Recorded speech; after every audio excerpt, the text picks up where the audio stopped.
খিচুড়িটা হয়ে গেছে। আগে তেল দিয়ে দিলাম, দারচিনি, এলাচ, তেজপাতা সব দিয়ে দেবো।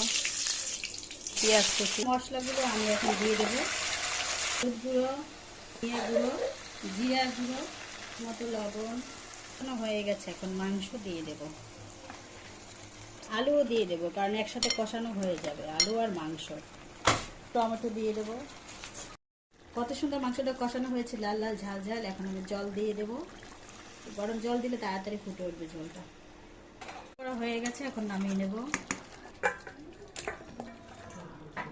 বেগুন ভাজা,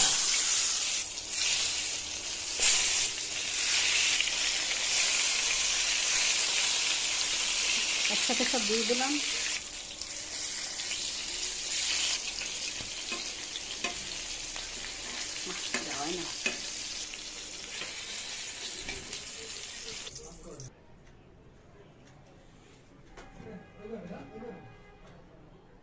বেগুনে হলুদ আর লবণ মেখে নে।